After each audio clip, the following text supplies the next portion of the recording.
مثلث برمودا از زمانهای قدیم تا الان پر از رازهای پنهانی بوده و هست که این روزا اونو به اسم مثلث شیطانی میشناسن.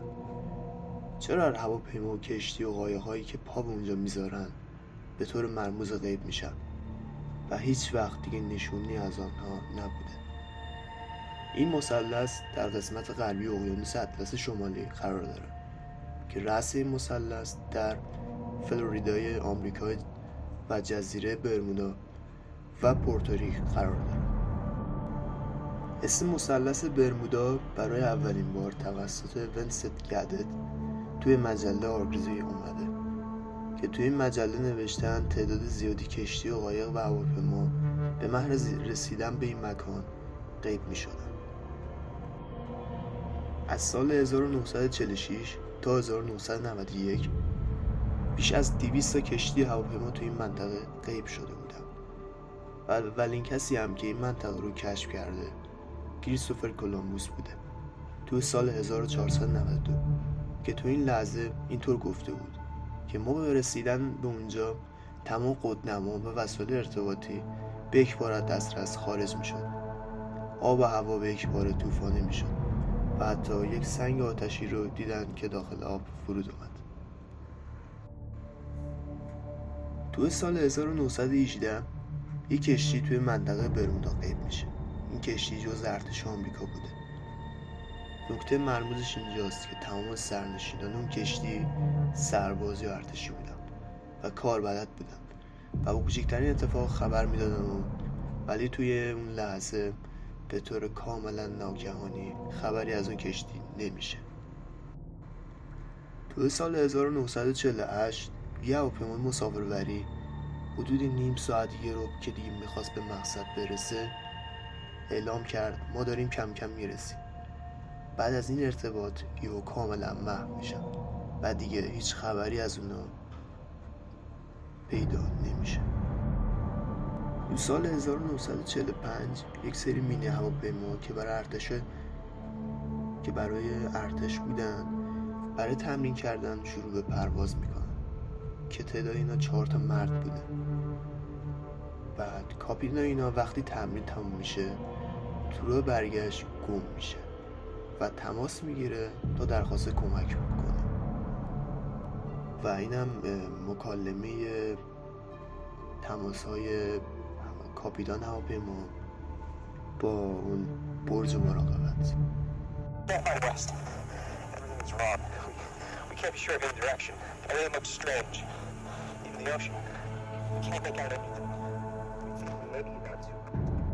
این کاپیتان با تمام این تجربه و آموزش هایی که دیده یه جوری حرف میزد، توی حرفاش میگفت که وارد دنیا جدیدی شده و نمیتونه هیچ چیزی رو درک کنه. بعدش اونا یه کشتی میفرستن تا به این کاپیتان کمک بکنه و کشتی هم یه تماس میگیره و اونم سرنوشت کاپیتان رو پیدا میکنه و ارتش آمریکا هم توضیح در این باره نداشتن که چه اتفاقی داره میفته. تو سال 1967 یه قایقی رو طراحی کرده بودن که تحت هیچ شرایطی غرق نمیشه، یعنی یه دستگاهی داخلش بود که نتونه بره داخل آب. یه روز 2 نفر داخل قایق شروع به حرکت میکنن و زنگ میزنن که ما به چیزی برخورد کردیم. کاپیتان اون قایق کاملا با آرامش حرف میزنه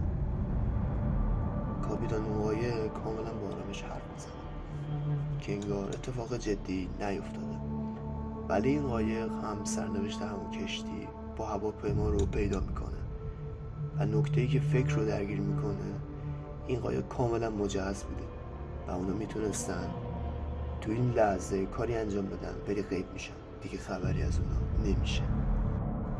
اخیراً 2 تا دانشمند روسی داخل مثلث برمودا میشن برای کشف داستان‌های غیب شدن و دنبال سرنخ میگردن. تو این فیلم اول همه چی با آرامش ظاهرن و کاملا با آرامش در حال پیدا کردن سرنخان، ولی یهو صدای جیغ میشنون و یکی از اونا میگه تو اون لحظه همه چی در آرامش بود ولی یواش یواش وحشتناک شد برای ما.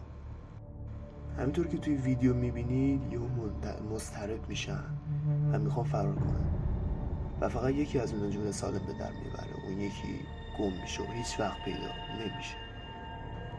و اونی که سالم رسید گفت انگار یه چیزی دنبال ما بوده و من سعی کردم ازش فرار کنم.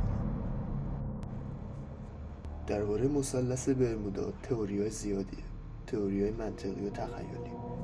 منطقش اینه دلیل از کار افتادن قطب‌نما، موتورهای کشتی و هواپیما اینه که یه پدیده مغناطیسی هست اونجا که به محض ورود به این پدیده تمام وسایل الکترونیکی از کار میفته و دانشمندا هم هنوز این پدیده رو کشف نکردن و حتی اون نورهایی که کریستوفر کلمبوس می‌دیده بیشتر به خاطر طوفانی هست که برق ایجاد میکنه نور میدن.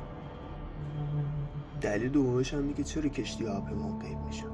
فشار زیاد آب داخل مثلث برمودا به کشتی به محض ورود به این محل به داخل آب کشیده میشه و به هزاران کیلومتر برده میشه و تو این مکان ابرهای شیش‌سیلی هستش که باعث به وجود اومدن گردبادهای ترسناک و تشکیل طوفان میشه. تئوری‌های تخیلی هم که نمیشه اونا رو رد کرد یا تایید کرد که اولش اینه که اعماق مثلث برمودا شهر آتلانتیس وجود داره. آتلانتیس هم اگه نمیدونید یه شهری بوده که خیلی خوب پیشرفته بوده که به زیر آب میره و میگن داخل مثلث برمودا هستش و کسایی هم که گم شدن الان در داخل اونجا زندگی میکنن و چون شهر پیشرفته‌ای هست با تکنولوژی خاص این اتفاق رو بالای آب درست میکنن. و تئوری دیگه هم که تخیلیه اینه که میگن دلیل دیگه هم آدم فضایی هستن که داخل مثلث برمودا حتی با تکنولوژی قوی اون شهر آتلانتیس رو ساختن. خیلی هم میگن یکی از درهای ورود به زمینه تو خالی هستش. بعضی هم میگن زمین مثل دوناته، تو خالی و داخلش فضایی ها زندگی میکنن و در اصلی ورود به این دنیا هم قطب شماله، کسی اجازه ورود نداره. یه ویدیویی هست از چند تا دانشمند که تو این ویدیو میگن آدم فضایی ها هستن داخل مثلث برمودا. What on earth are we to make of an encounter like this? It's one thing to talk about USOs, but quite another to talk about humanoid entities deep in the lake. These were large beings, human-shaped but like 9 feet. با تکنولوژی که فضایی ها دارن زندگی داخل آب برای اونها دشوار نیست و به دور از چشم ما هم هستن و دیگه برای اونها دیگه چه بهتر. و با تکنولوژی که ما داریم فقط چند درصد از آب اقیانوس رو دسترسی داشتیم. تو سال 2012 دانشمند فرانسوی و آمریکایی توی 2000 متر داخل مثلث برمودا اهرامی شبیه اهرام مصر رو پیدا میکنن که نوک اون گردبادهای گرد آبهایی درست میشه و بیشتر وقوع این طوفان ها این اهرام بوده. هیچ انسانی هم نکته جالبش هم اینه تو اون اعماق اقیانوس یه اهرام، هیچ انسانی نمیتونه اون اهرام رو داخل اون اعماق اقیانوس درستش کنه یا بذاره. خیلی ممنون که تا اینجا حرفای منو گوش کردید و چنل منو ساب کنید و کامنت بذارید. مرسی ازتون.